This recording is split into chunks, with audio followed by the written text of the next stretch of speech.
Dalam Bapa dan Putra dan Roh Kudus. Amin. Bapa di surga, kami ucap syukur dan terima kasih ya Bapa. Kami boleh merasakan dan mengalami kasih-Mu yang melimpah. Semoga Engkau selalu membuat kami semakin bertumbuh dan berkembang dalam penghayatan dan pembelajaran kami, dalam pengertian kami tentang keselamatan. Dan segala sesuatu yang diajarkan Yesus bagi kami. Terpujilah nama-Mu kini dan sepanjang segala masa. Amin. Para saudara, kita punya kecenderungan untuk menjadikan segala sesuatu sebagai berhala. Pengalaman bangsa Israel, mereka tidak sabar. Ketika Musa berada di atas Gunung Sinai, berdoa selama cukup lama, lalu mereka membuat orang Israel dengan tegar tengku itu, membuat patung tuangan seperti lembu. Dan mereka sembah, mereka nyanyi, mereka puji-pujian. Dan ketika Musa turun, Musa marah dan dibakar semua. Dan dosa besar, berhala.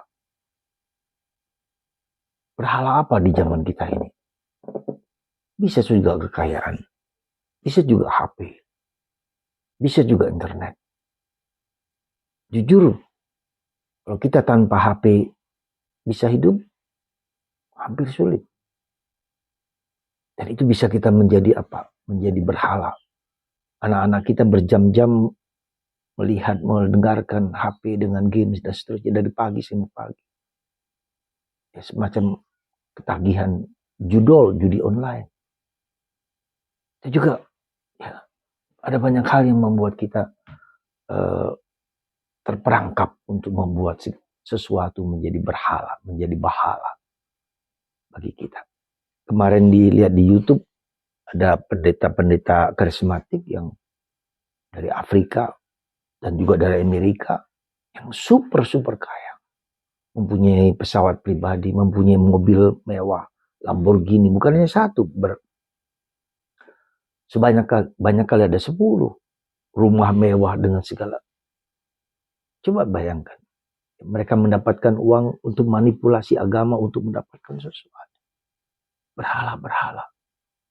Dan mereka menganggap bahwa kemakmuran adalah yang dikehendaki Tuhan. Dan kita tahu banyak sekali yang kemudian tersesat. Ya, tapi itulah iblis yang, menurut saya iblis yang membuat orang terpesona dengan harta, dengan kekayaan, dan menggunakan kitab suci untuk membenarkan itu. Hati-hati saudara, ya, hati-hati, kita semua hati-hati. Kita lihat pribadi Yesus yang miskin, yang menderita, yang tidak punya apa-apa. Kita lihat salib Yesus hanya kosong, hampa, tidak ada apa-apanya. Coba lihat, telanjang. Itulah tantangan kita. Salib Yesus harus menjadi kekuatan kita, apapun juga. Yang kedua, kita bisa melihat Yesus mengatakan perumpamaan dan perumpamaan. Segala perumpamaan. Kenapa Yesus mengungkapkan perumpamaan? Bukan karena Allah itu misteri. Tak bisa diungkapkan dengan kata-kata, dengan penjelasan apapun juga. Tapi dengan bahasa-bahasa puitis, bahasa-bahasa simbolis, perumpamaan seperti kerajaan Allah seperti apa. Seperti ragi, seperti benih yang kecil-kecil sekali.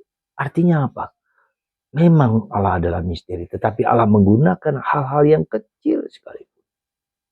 Untuk sesuatu yang berharga, yang mulia dan besar. Kita bisa lihat contoh yang paling besar. Bunda Maria. Bunda Maria itu adalah ada kelompok kecil yang disebut Anawim Yahweh. Yang mengharapkan Mesias datang. Mungkin nggak banyak orang. Tapi mereka merindukan akan ada Mesias. Dan dia akhirnya dipilih Tuhan. Kita bisa melihat Santa Teresa. Kecil Santa Teresa kanak-kanak Yesus disebut. Hanya tinggal di biara. Berdoa dengan penuh semangat untuk karya misi. Coba bayangkan. Gereja menganggapnya sebagai apa? Pelindung misi. Padahal dia tidak pernah pergi keluar dari biara itu. Coba lihat. Dan dia menjadi pujangga gereja. Hanya tulisan jurnalnya itu, buku harian yang dia tulis tentang pengalamannya akan Allah, kesederhanaan. Ya. Dan dia pada akhir hidupnya, aku akan membuat surga ya, mengirimkan surga bunga mawar kepada dunia. Dan itu Teresia kecil yang sangat dicintai oleh banyak orang. Hal-hal kecil, sederhana, lakukan dengan penuh iman, dengan penuh kasih, dengan penuh keikhlasan, dengan penuh ketulusan. Apa saja. Hidup doa kita, sederhanaan kita, apapun, sekecil apapun. Bagikan yang bisa kita bagikan kepada orang lain. Semoga saudaraku terkasih, bukan hal yang besar, tapi yang kecil. Lakukan dengan sepenuh hati. Persembahkan kepada Tuhan. Semoga Tuhan memberkati Anda semua. Supaya hidup kita yang sederhana ini menjadi kekuatan kita. Dalam pelayanan kita, dalam kehidupan kita. Tuhan memberkati Anda semua. Bapa, Putra, dan Roh Kudus. Amin.